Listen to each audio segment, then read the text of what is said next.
Good morning, everyone. Today I am going to speak about the permanent way of railways. This is the part of the railway bridge tunnel in which I am going to cover some of the main components of the permanent way, that is rail, sleepers, ballast, rail fastenings, and type and the selection of the rail gauges. So first of all, what is the permanent way? It is the pic of the permanent way in which it has been shown that there are sleepers as ballast which has been laid down, and the tracks, that is the rail gauges which has been provided on which the train is moving. So what actually the permanent way is? Permanent way is the combination of rail, sleepers, ballast, fixtures and fastening as shown in the last figure. This is the sleepers which have been provided, this is the ballast, and these are the gauges, and the fastening has been done so that the material is in combination with it.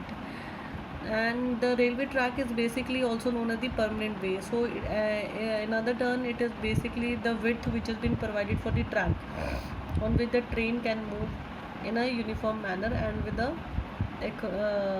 the proper way. So the purpose of the permanent way is to provide the permanent facility for the safety and quick movement of the normal commercial traffic between the starting and the destination station. Permanent way costs nearly 40% of the total investment to the railway. So there's a huge investment which is taking place in the permanent way. So we have to be very careful while designing it. Otherwise, it can cause the derailment and the accident of the uh, people who are using, or the passengers or the goods which have been travel on the railways. So again, this is the pic of the permanent way. So what are the requirements of the ideal permanent way? If the permanent way should be aligned in a proper correct manner. If it is not aligned, then it can cause derailment. It should have sufficient elasticity. Elasticity means here because the temperature goes on increase or decrease, due to which the creep effect can take place on the track, so which can slow down the speed of the train. For this, if it is having proper elasticity, then it can withstand the stresses which has been caused due to increase in temperature. It should have sufficient lateral rigidity as well as stiffness, so that it can withstand lateral thrust or the centrifugal force which is caused by any kind of the movement, or due to this change in speed resulting into centrifugal force. The track should be designed in such a way so that the load should be the train should distribute uniformly, otherwise it can cause to the uneven stresses. The gauge of the track should be correct and uniform. The track should possess high resistance to damage at the time of the derailment, and its maintenance cost is minimum. The rail level should be same while on curves, and super elevation should also be provided. Super elevation is basically provided so that it can counteract the speed while moving on the curves. The friction between the wheels of rolling and stock and rail should be minimum. The gradient should be uniform, and the joint should be provided so that it can withstand the stresses. And the crossing should be designed in a proper manner.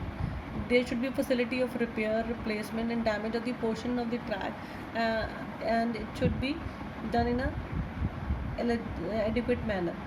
So these are the main components of the permanent way which I have discussed earlier also. These are the rails, sleepers, fasteners, ballast and subgrade. So this pic is basically shown about the different features of the components of the railway track. I have been shown this is the rail, and this is the sleepers.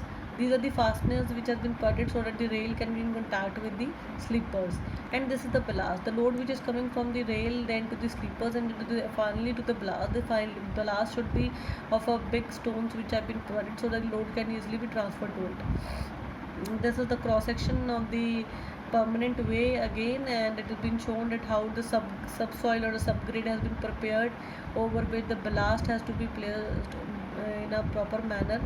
Below blast, the blanket, which is an optional features. If it is required, we can do it so that the load can be transferred to at a greater distance. This is the slide showing the rail or the rail gauges which have been provided in the form of the T sections. Now these are the type of the rails. It can be double headed rails, it can be bull headed or a flat footed rails. The double headed rails are those whose foot and head are of the same dimensions, and these are also known as dumbbell rails. In the beginning, these rails were widely used, but now it is obsolete. The idea behind using these rails was when the head had worn out and the foot has been provided, so it can be inverted and can be reused. But by experience it was found that the foot cannot be used as running surface, because it also get carbureted while the load is acting on it, so this has been become obsolete, not used nowadays in India. And this is a basically cross section which has been provided a double headed rail, in which it has been shown the top at 70 mm and it's a lower table which has been provided. The height of the rail gauge is 150 mm. The bull-headed rail has the dimension more than that of the flat-footed rails, and this type of the rails, head is much more thicker and stronger as compared to the flat-footed. These rails are also required chairs for holding them in position, otherwise they can, due to lateral thrust, they can move toward the either directions. So this is the pic which is showing the bull-headed rail, in which the top head has been much more wider as well as is stronger as compared to the foot. So this is bull head, and here the chairs have been provided so that it can be withstand here and it can hold the head as well as the foot. So the bull-headed rails keep better alignment and provide more smoother and stronger track. So these are basically the merits which I am talking about. These rails provide longer life to wooden sleepers and greater stability to the track. These rails are easily removed from sleepers and hence renewal of track is easy. But there are some demerits also of the bullhead rails. These add to the cost and require heavy maintenance. They provide less strength and stiffness. That's why the chairs have been provided, so that it can be stiffened enough. So the another one is the flat-footed rail. Flat-footed rail is that in which the foot is flat, which is been invented by Charles Vignol in 1836. And flat-footed rail is basically could be fixed with the wooden sleepers, and they eliminate the bull-headed rails.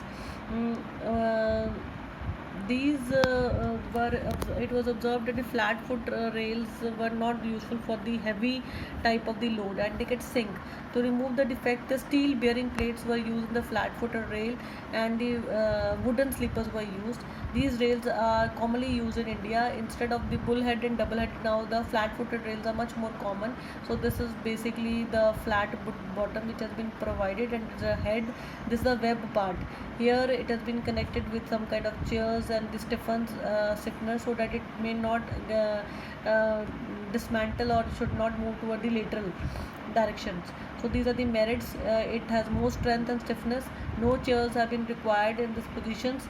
The lesser number of fastenings are required, and its maintenance cost is very much less as compared to the other one. These are the demerits. Demerits are those it get fitting get loosened quickly, and these rails are not easily removed, and the renewal of track become very difficult. It is difficult to manufacture points and crossing by using these kind of rails. Thank you.